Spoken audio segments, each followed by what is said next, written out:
चलिए ठीक है, हम लोग आप लोगों को एक बहुत ही ज़्यादा इम्पोर्टेंट टॉपिक जो संख्या पद्धति है उसके बारे में आज हम चर्चा करेंगे।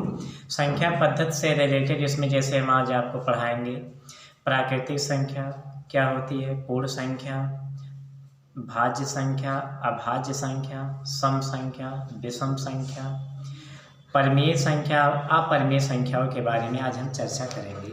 ये आपके हर कॉम्पिटिटिव एग्ज़ाम में आता है और बहुत ही ज़्यादा इम्पोर्टेंट टॉपिक है, इसलिए इसको आप ज़रूर देखिएगा। तो चलिए आइए हम शुरू करते हैं। सबसे पहले शुरू करते हैं कि प्राकृतिक संख्या क्या होती है और प्राकृतिक संख्या किसे कहते हैं।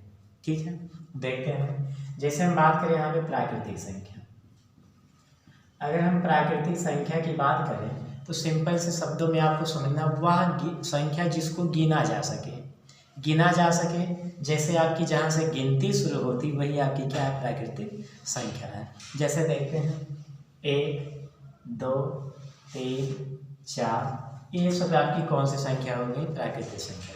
तो आपकी कॉम्पिटिटिव एग्जाम में ये पूछ सकता है कि सबसे छोटी प्राकृतिक संख्या कौन सी होगी। तो बताइए सबसे छोटी प्राकृतिक संख्या कौन होगी। एक क्या है, सबसे छोटी प्राकृतिक संख्या है। अब प्राकृतिक संख्या की तो बात हम नहीं कर रहे कि सबसे छोटी प्राकृतिक संख्या कौन है। फिर इसके बाद हम चर्चा करेंगे पूर्ण संख्या क्या है, जिसको इंग्लिश में परफेक्ट नंबर कहते हैं। पूर्ण संख्या, पूर्ण संख्या की बात करें तो पूर्ण संख्या में जैसे प्राकृतिक संख्या के साथ साथ जीरो को भी ऐड कर लिया जाता है। पूर्ण संख्या की बात करें तो पूर्ण संख्या 0, 1, 2, 3 ये सब जो है आपकी पूर्ण संख्या होगी। लेकिन जो आपके कॉम्पिटिटिव एग्जाम में क्वेश्चन पूछा जाएगा तो यहाँ पे सबसे छोटी पूर्ण संख्या कौन सी है। तो सबसे छोटी पूर्ण संख्या की बात करें तो यहाँ पे सबसे छोटी पूर्ण संख्या 0 होती है। सबसे छोटी पूर्ण संख्या कौन सा है आपका, 0 है। अब आपके एग्जाम में कॉम्पिटिटिव एग्जाम में UP TET, C TET, super TET में कैसे एग्जाम में क्वेश्चन आते हैं उसको हम देखते हैं इन दोनों क्वेश्चनों से। तो यहाँ पे क्वेश्चन ऐसे पूछेगा कि निम्न में से कौन सी प्राकृतिक संख्या नहीं है। तो जो क्वेश्चन पूछेगा निम्न में से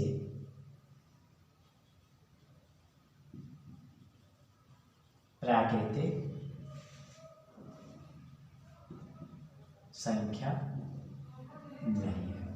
तो इसमें जो ऑप्शन है 1, पहला ऑप्शन 2 है और दूसरा ऑप्शन 1 है, तीसरा ऑप्शन 0 है, चौथा ऑप्शन ये सभी है। तो इसे बताइए कौन सा आंसर सही है आप लोग। देखिए कह रहा निम्न में से प्राकृतिक संख्या नहीं है, तो आप देखिए निम्न में से कौन सा, ये आपका सही होगा क्योंकि ये 0 क्या है, पूर्ण संख्या है। क्लियर है, देखिए इतना हो गया आप लोगों का। फिर इसके बाद हम चर्चा करेंगे सम संख्या की। अगर हम सम संख्या की बात करें, सम संख्या, सम संख्या इवन नंबर जिसको इंग्लिश में कहते हैं। सम संख्या वह संख्या है जो 2 से विभाजित हो जाए। जो संख्या है 2 से विभाजित हो जाए उसे क्या कहेंगे, सम संख्या कहेंगे। जैसे देखिए आपका जो 2, 4, 6, 8 ये सभी संख्याएं कौन सी संख्या है, सम संख्या है। लेकिन यहाँ पे आप लोग को एक बात बहुत ध्यान से देखना है कि सम संख्या में जो आजकल कॉम्पिटिटिव एग्जामों में सबसे ज़्यादा क्वेश्चन पूछे जा रहे हैं, सम संख्या में सबसे छोटी सम संख्या अगर पूछा जाएगा तो ये 0 होता है। अगर आपके ऑप्शन में 0 नहीं है तो सम संख्या पे आप 2 को टिक लगाएंगे। लेकिन अगर पूछा जाए एग्जाम में कि सबसे छोटी सम संख्या कौन सी है, सबसे छोटी सम संख्या, तो सबसे छोटी सम संख्या कौन सी होती है, 0 होती है। सबसे छोटी सम संख्या अगर आपके ऑप्शन में 0 नहीं है तो आप किसको सही करेंगे? 2 को। लेकिन अगर पूछा जाए कि सबसे छोटी सम संख्या कौन है, तो कौन सा होगा सबसे छोटी संख्या? 0 है। क्लियर है? आता कोई समस्या? हमने कहा सम संख्या किसे कहते हैं? वह संख्या जो 2 से विभाजित हो जाए उसे क्या कहेंगे? सम संख्या कहेंगे। जैसे 0, 2, 4, 6, 8, ऐसे आपका कौन सी संख्या होगी? क्योंकि ये सभी संख्याएं जो है 2 से विभाजित हो जाए। लेकिन जो आपके एग्जाम में क्वेश्चन पूछा जाएगा कि सबसे छोटी सम संख्या कौन सी है, तो सबसे छोटी सम संख्या कौन सी होगी? 0 होगी। ये कई बार एग्जाम में प्रश्न आया हुआ है। ये सम संख्या आप लोग का क्लियर हो गया। चलिए इसके बाद हम चर्चा करते हैं कि विषम संख्या क्या है। क्लियर? देखिए, विषम संख्या की हम बात करते हैं।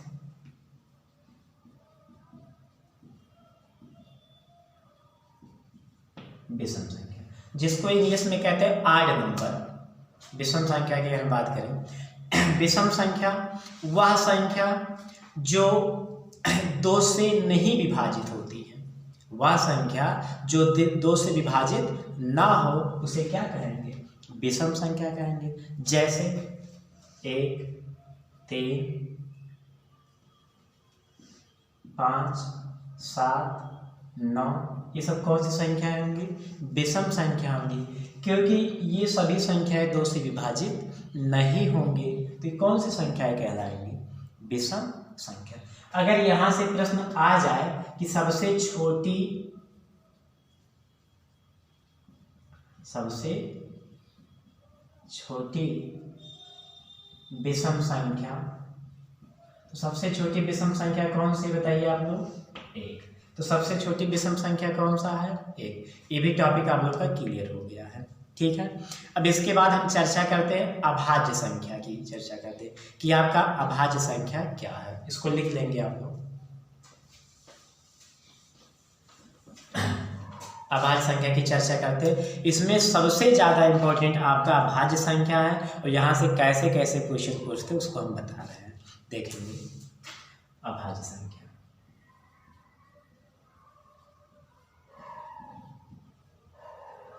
अभाज्य संख्या की जो इंग्लिश होता है, कभी कभी इंग्लिश में पूछ लेता प्राइम नंबर। ठीक है, प्राइम नंबर, तो इसलिए इसके इंग्लिश को हम लिख दे रहे हैं प्राइम नंबर, अभाज्य संख्या। अब देखिए अभाज्य संख्या क्या है।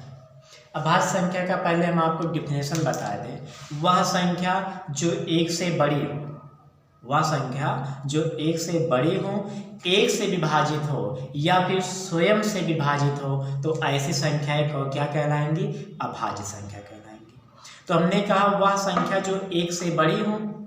अगर संख्या 1 से बड़ी होगी तो आपका 1 तो अभाज्य संख्या होगा नहीं, इसलिए सबसे छोटी अभाज्य संख्या कौन सा होगा? 2 होगा। अभाज्य संख्या की एक और हम डिफिनेशन बता दें कि वह संख्या जिनके केवल 2 गुणनखंड हो, वह संख्या जिनके केवल 2 गुणनखंड हो वो अभाज्य संख्या कहलाएगा। जैसे देखिए अगर हम 1 की बात करें तो 1 के देखिए 1 ही से कटेगा, 1 ही गुणनखंड है। हमने कहा जिसके 2 गुणनखंड हो, कितने? 2 गुणनखंड हो। सिंपल से भाषा में अगर 2 गुणनखंड होते तो कौन सी संख्या कहलाएगी? अभाज्य संख्या कहलाएगी। अब देखिए एक से तो सभी संख्याएं कटी जाती हैं, 1 से 1 कटेगा तो 1 ही गुणनखंड है, इसलिए 1 नहीं है। फिर इधर देखेंगे 2 की अगर हम बात करें, 2 का गुणनखंड देखिए 1 से भी कट रहा है और 2 से भी कटेगा, तो क्लियर है। फिर इसके बाद अगर 3 की बात करें तो 3 देखिए 1 से भर कटेगा और 3 से भी कटेगा, क्लियर है। अगर हम देखिए 4 लें तो 4 होगा नहीं आपका, क्योंकि 4 देखिए 1 से भी कटेगा, 2 से भी कटेगा और 4 से देखिए 3 गुणनखंड हो गया। तो अभाज्य संख्या हमने ये कहा जिनके 2 गुणनखंड ही हो वो संख्याएं क्या कहलाएंगी? अभाज्य संख्या कहलाएंगी, क्लियर है। तो अभाज्य संख्या में थोड़ा हम और विस्तृत चर्चा कर देते कैसे कैसे कहाँ कहाँ है। ठीक है, देखो अगर बात करें अभाज्य संख्या तो 2, 3, 5, 7, 11, 13, 17, 19, ऐसे आपको पूरा 97 तक अभाज्य संख्या आपको करना पड़ेगा, क्लियर है। 97 तक। फिर यहाँ पे देखेंगे, यहाँ पे जो सबसे ज़्यादा बार क्वेश्चन पूछा गया कि सबसे छोटी अभाज्य संख्या कौन सी है। ठीक है, तो सबसे छोटी अभाज्य संख्या देखिए आपके ऑप्शन में जो पेपर रहेगा उसमें एक भी ऑप्शन रहेगा, लेकिन सबसे छोटी अभाज्य संख्या कौन सी होगी। तो सबसे छोटी अभाज्य संख्या कौन सा है, देखिए सबसे छोटी अभाज्य संख्या क्या है आपका, 2 है। और फिर देखिए सबसे छोटी अभाज्य संख्या तो आपका 2 है ही, लेकिन सबसे छोटी सम अभाज्य संख्या भी 2 कहलाता है। इसलिए दूसरा प्रश्न घुमा के ऐसे भी पूछ लेगा आपसे कि सबसे यानी कि सम अभाज्य संख्या क्या है, सम अभाज्य संख्या। तो सम अभाज्य संख्या कौन होगा, 2 होगा। तो यहीं से देखिए 2 जो आपका सम संख्या भी है और अभाज्य संख्या भी है, इसलिए 2 को क्या कहा गया, सम अभाज्य संख्या कौन है, 2 है। यहाँ तक क्लियर है। अब यहाँ से कैसे कैसे प्रश्न पूछे जाते हैं उसके बारे में हम चर्चा कर रहे हैं। ठीक है, देखिए इतना नोट हो गया आप लोगों का। सबसे छोटी अभाज्य संख्या कौन है, 2 है, और सम अभाज्य संख्या कौन है, 2 है। क्लियर है। अब यहाँ से जो प्रश्न पूछा जाएगा और भी प्रकार से कैसे प्रश्न पूछे जा सकते हैं उसके बारे में हम चर्चा कर देते हैं। जैसे 1 से लेकर 100 तक, 1 से लेकर 100 तक कुल अभाज्य संख्या कितना है, ये और भी एग्जामों में कई बार पूछेंगे, जो अब हम चर्चा इसको आप डिटेल में लिख लेंगे। 1 से लेकर 100 तक कुल अभाज्य संख्या कितनी है, 25 है। फिर उसके बाद 1 से लेकर 75 तक, 1 से लेकर 75 तक कुल अभाज्य संख्या 21 है, और 1 से लेकर 50 तक कुल अभाज्य संख्या कितना है, 15 है, और 1 से लेकर 20 तक कुल अभाज्य संख्या आपका 8 है। ये भी कई बार एग्जाम में आई हुई है, तो इसको आप लोग को याद कर लेना है। ठीक है, नहीं तो आप जब ऐसे करेंगे पूरा तो 97 तक बनेगा, वहाँ पे काउंटिंग कर लेंगे। तो देखिए 1 से 100 तक अभाज्य संख्या कितनी है, 25 है। 1 से 75 तक कितना है, 21 है। 1 से 50 तक अभाज्य संख्या कितनी है, 15 है। 1 से 20 तक कितनी अभाज्य संख्या है, 8 अभाज्य संख्या है। यहाँ तक टॉपिक क्लियर हो गया। अभाज्य संख्या आपका क्लियर है। अभाज्य संख्या के बाद ये अगर आपका यहाँ से एग्जाम में क्वेश्चन बनते हैं, इसके बाद हम चर्चा करते हैं भाज्य संख्या की, कि भाज्य संख्या क्या है। वहाँ से भी जैसे आपका टेलेड हुआ, बीटीसी हुआ, उसमें भी एग्जाम में आते हैं। देखिए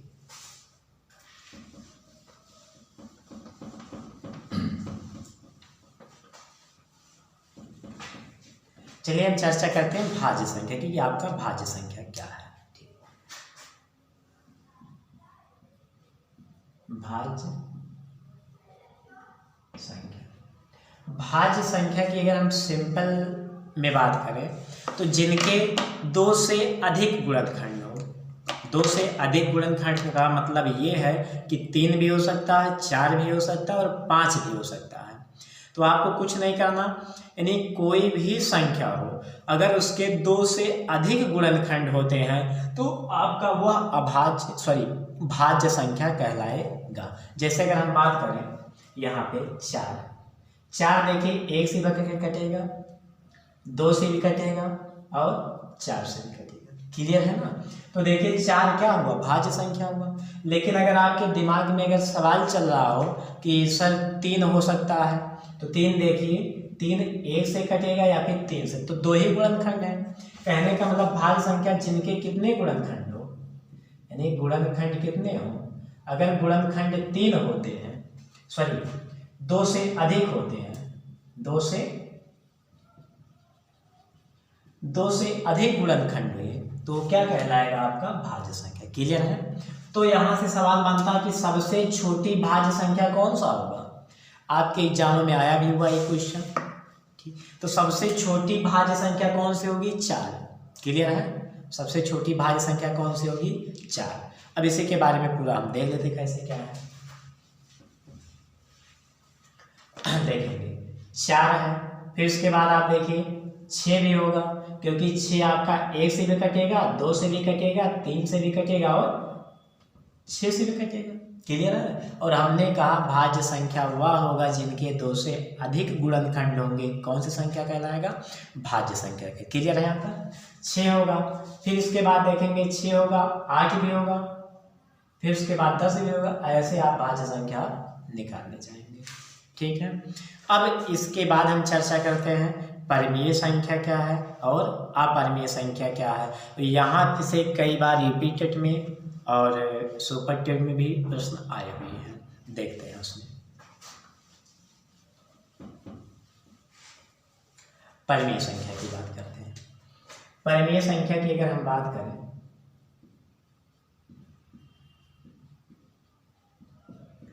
यानी परिमेय संख्या किसे कहेंगे। परिमेय संख्या देखिए आप लोग, यानी कि जो भी P/Q के रूप में हो, P/Q के रूप में हो, कहने का मतलब भिन्न के रूप में हो, तो सब क्या कहलाएंगे, परिमेय संख्या कहलाएंगे। जैसे हम बात करें कि परिमेय संख्या कौन कौन है, देख लेते हैं। जैसे आपका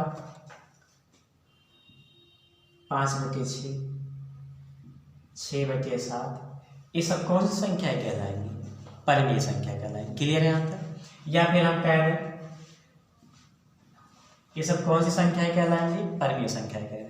और आपके मन में एक सवाल उठ रहा कि मान लीजिए अगर बटे के रूप में ना हो तो क्या परिमेय संख्याएं कहलाएंगी, तो देखिए उसके बारे में बताते हैं। देखो जैसे हम 1 है तो 1 भी आपका परिमेय संख्या है, क्योंकि अगर हम 1 से भाग देंगे तो कोई प्रभाव पड़ेगा नहीं, लेकिन ये भिन्न के रूप में हो गए तो ये भी एक आपका कौन सा संख्या, परिमेय संख्या। अगर 2 की बात करें तो 2 ऐसे ले सकते हैं, तो ये भी परिमेय संख्या है। कहने का मतलब हमारा ये हुआ कि आपकी सभी प्राकृतिक संख्याएं, प्राकृतिक संख्या जैसे भी हमने बताया था 1 2 3 4 5 पूरा क्या है, सब प्राकृतिक संख्या हुई। जितने भी प्राकृतिक संख्या हुए वो सभी परिमेय संख्या कहलाएंगी। क्लियर है यहाँ तक। तो और भी देखते हैं, यहाँ तक क्लियर है। अब देखिए हम चर्चा करते हैं कि अपरिमेय संख्या किसे कहते हैं। ठीक है, देखो अपरिमेय संख्या की चर्चा कर लेते हैं।